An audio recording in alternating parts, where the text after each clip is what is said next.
Welcome back to Resilience Plus Rise, the podcast, where resilience is not just a buzzword, but the way people have come across life. When life throws you down, you come up, look back at life, and say, life, my terms, my way. Today, we continue the conversation with the amazing Jess Toft. We had a talk few days back regarding her building about the bully buddy, why she felt it was paramount that having an app, not only for school children, but also for adults. But there's also questions about Jess herself. When we look at it, we see a successful in its own way entrepreneur, a person who has broken a lot of chains, a lot of shackles to reach where they are or where she is. But when we pause, as I've paused and I ask, hello, Jess, what's happening in your life? Welcome to Resilience Plus Rise. Hi, Thomas. Thank you for having me. Fantastic. So, Jess, you have had, in fact, I've known Jess for a while, and she's got, it's not just about the entrepreneur that she is, but as a human that she has gone through different challenges. She has overcome various battles, and last time she did mention briefly about her daughter, and which made her to reach out and become make bully buddy. But when we look back at your life, were there lessons that you look back and said, I am because of those challenges? Would you have something to talk about that? Yeah. Well, I think everything has been a lesson. Um, when I was advocating for my daughter, I really then started to deep dive on myself. Prior to that, I was at a point in my life where I was unhappy and life wasn't filling me with joy, and I was trying to figure out who God was. And even in that process, I think I was looking for that external something that would make it better. Hmm. And I thought I was living a good life. I thought I was a good human. And it didn't make sense that I didn't have any joy, that there were things that weren't good happening in my life. And I thought, well, okay, all these people believe in God, but there's all these different ways of believing. So I started to learn about how it all worked for everyone else.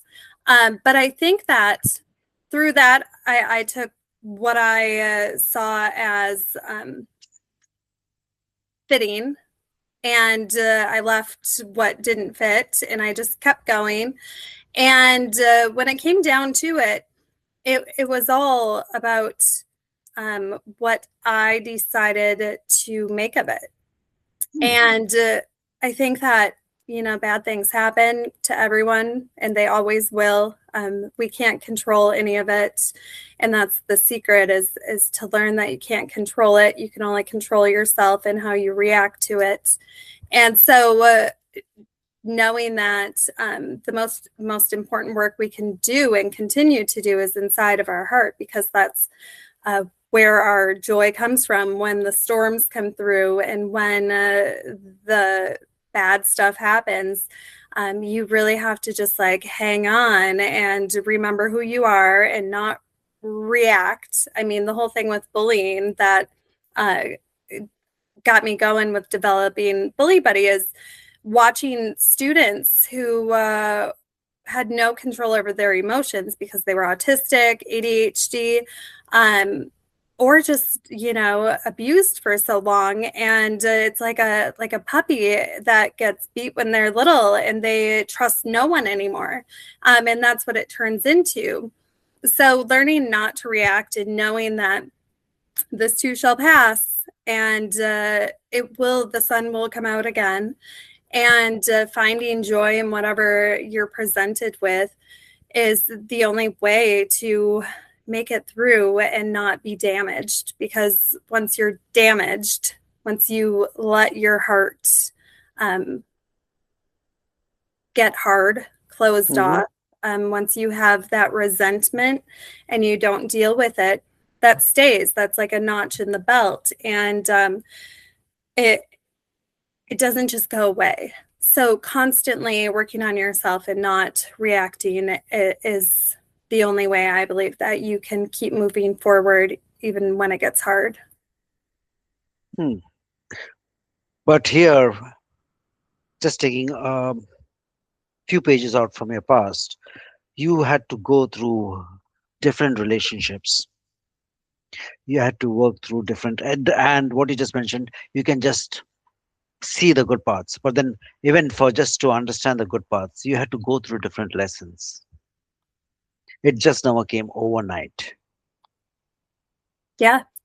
So when you look at whether it's the life battles or the relationships or things like that, do few things come in your mind that okay, because I know in our listeners there are people who are struggling with a lot of whether it is the imposter syndrome, whether it is about the inferiority complex, whether it is about not being enough. I think so. That's one of the, because as a coach, I do get quite a bit of uh, talks when people feel that they are not enough, even though they believe they have done a lot, but they still feel that they're trying to show the world that something more. So when you come across these experiences or challenges in life, do some things come up in the last 15, 20 years that stood up and made you more resilient or more stronger in your belief that this too will pass? Yeah. Well, I mean, it comes back to the external validation. I think most people are trying to be seen as great by other people. And I mean, that's an impossible battle to win. The people are always going to judge you, and people will always treat you poorly if they don't align or don't agree, or they're, jealous, or whatever their thing is. Hmm.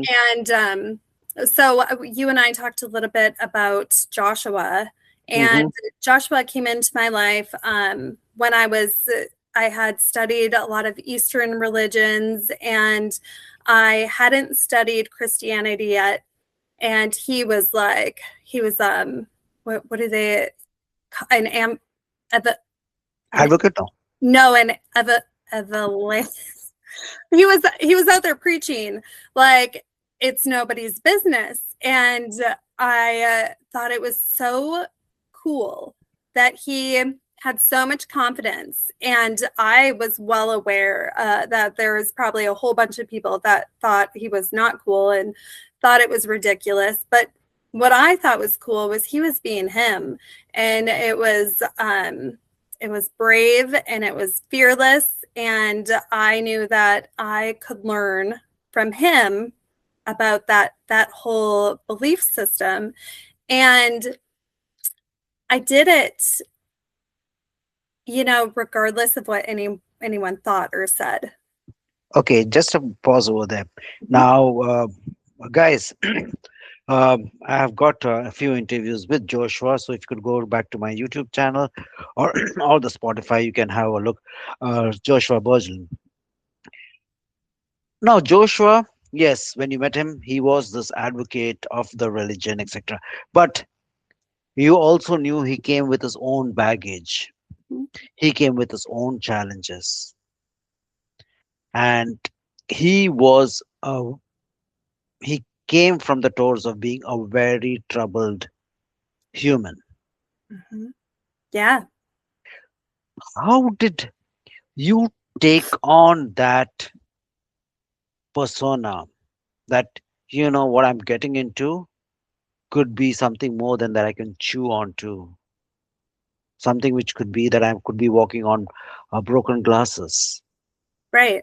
Well, he was so interesting, and I wasn't looking to get into a relationship at all. Hmm. I just found him fascinating, and I want to learn. I want to, that's what I feel like life, you should always be learning. There's no way to improve yourself if you're not taking in new information.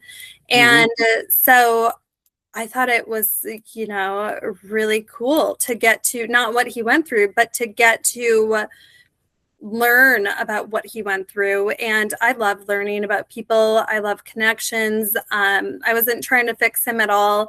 And I think that that's kind of what really brought us together is he, at that point in his life, was used to being in control. He was kind of like a tornado, and he couldn't control me. And so it kind of like evened things out a little bit slowly over time. It leveled his tornado into a more solid foundation. Hmm. And I wasn't trying to, like I said, fix him. And I guess I was doing what teachers do.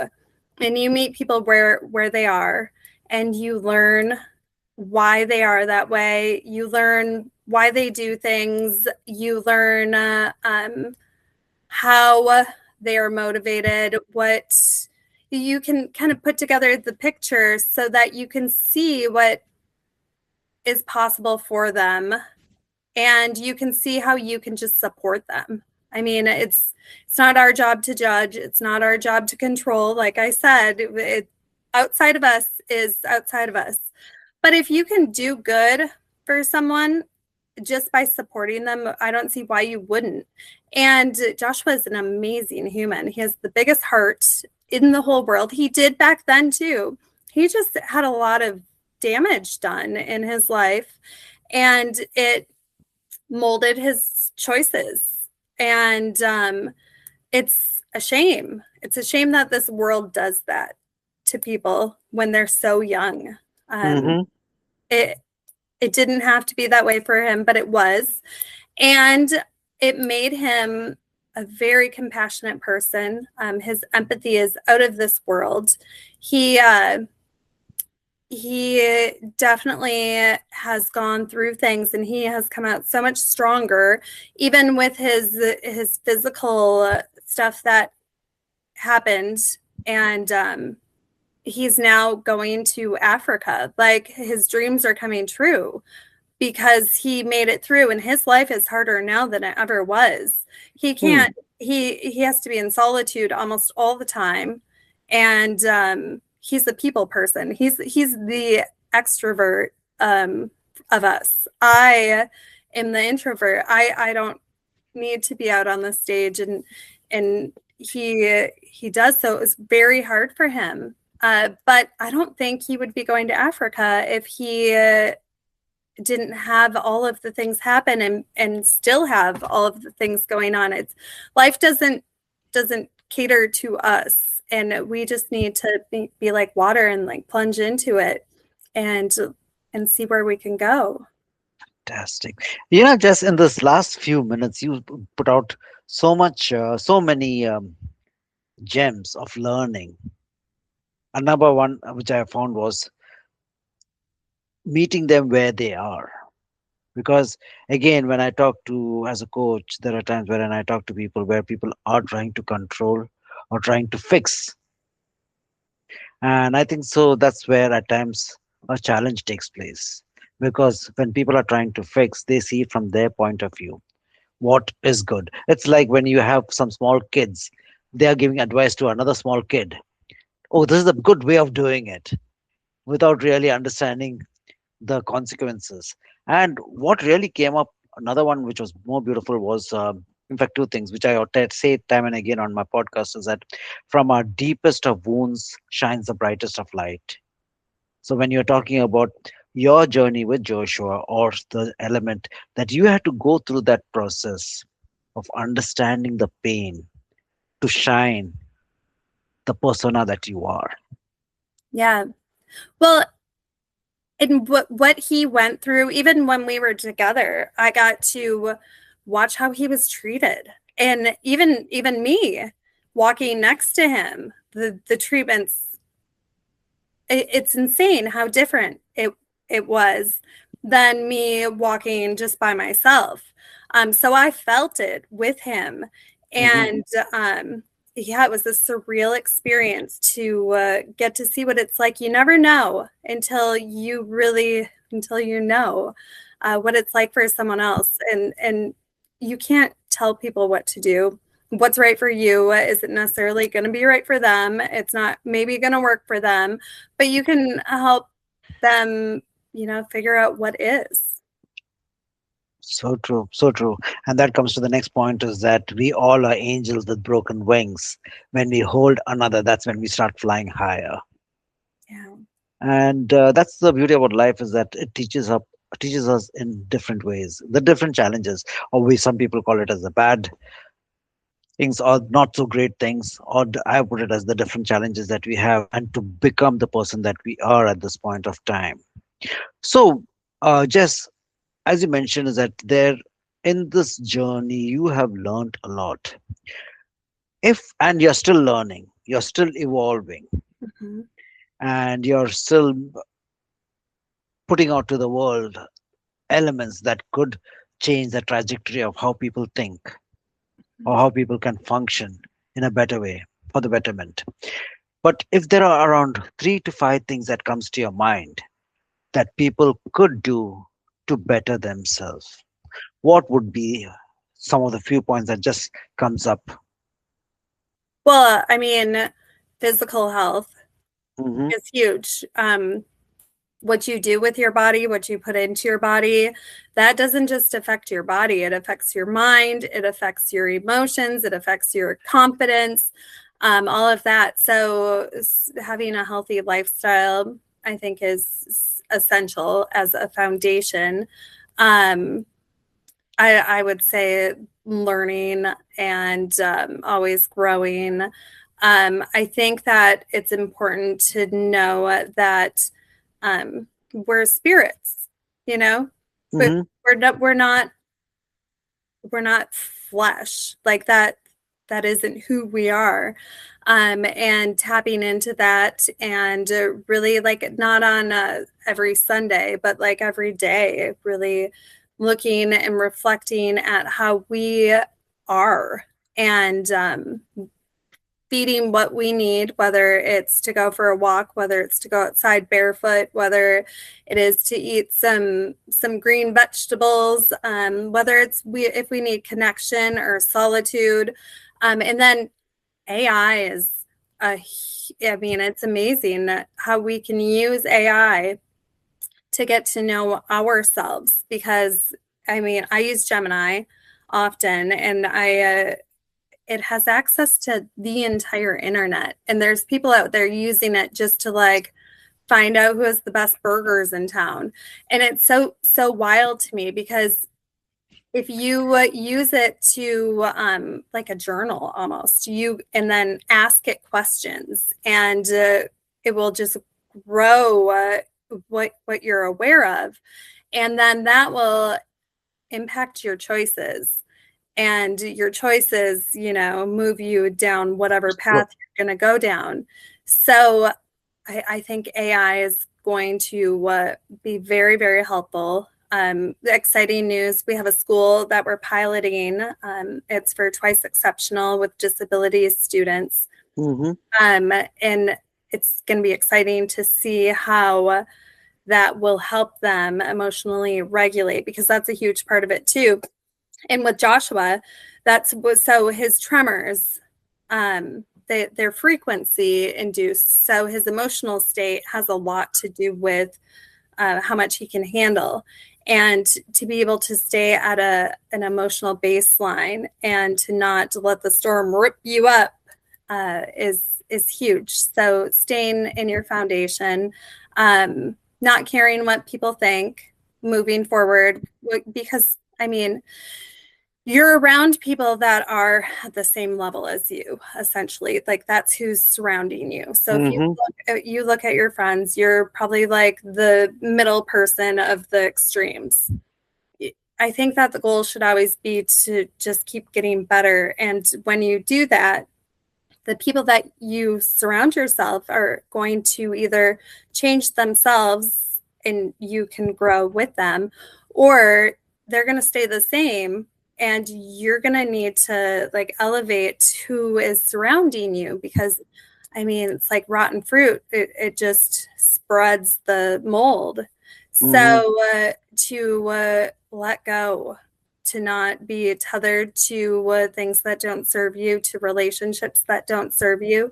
I mean, where the structure that we live in isn't set up to help you in this process. It's set up to contain you and keep you in line on the hamster wheel. And you have to have your own inner strength to get off the hamster wheel, because there's always pushback. Those people will look at you and say, well, you're too good for us now. And they'll try to tear you down. Mm-hmm. I want to see you rise up, because then that reflects to them who they really are. And if you're not ready, if they're not ready to look at themselves, that's too much for them. So to not care what they think and to just get your internal validation instead is the only way to keep moving forward, and um, to not be scared, to not be as good as the people that you choose to surround yourself with, but to figure out what you can learn from them and how they can guide you to get there. That's pretty cool. But again, it depends on whom you're looking at to lead you, because they may be having their own selfish agenda. Or, but what I would say is that learn from the things which is there and work from there. That's fantastic. Just be mindful of the time. Just, is there any last parting thoughts that you would like the listeners to take on? Um, well, I don't know. Do you have any last questions for me? So I would say is that now the challenges that you face, and one of the things which you have made it very much obvious is that learn to love yourself. Mhm. Okay, and especially when you take care of your own body, your own physical thing of what you're putting inside, and learning from it, and learning, not seeking validation, etc. But is there something else that could help a person to grow in, now when you look back at your life, your experiences, whether you call it as a pit stops, whether you talk about the journey, etc. If there was one attribute that made you to grow more, what would be that? What that attribute would be? Well, it is about loving ourselves, and it's about accepting the fact that you're broken and working to heal the broken parts, Hmm. and loving yourself through that. But God is in you, and you have to like just accept it and let go of all of the hardness that is taken over throughout the bumpy parts of life, and to continue to trust that God doesn't go anywhere. Like God's in you, God's in me, and God moves through us. So you can't just, life's hard, but you can't just shut yourself in and not go back out into the world, because God can't move if you aren't moving with God. Beautiful. That's a very very powerful one. Anyway, just thank you so very much for your space and time. Right, guys. I think so. Not think so, but in this last few minutes, there have been so many golden nuggets that has come through the life lessons, through the life experiences of Jess. And if you look at it, it's not easy for everybody. Everybody has got their own challenges. But the way you, as I would say, one of the most important things which I took on is that meet people where they are. Okay, go low on your own validations, where you stand, and believe who you are. Taking care of your own self, loving yourself will take you definitely way ahead than where you are at this point of time. So just thank you so very much for your space and time. Much gratitude. Thank you, Thomas.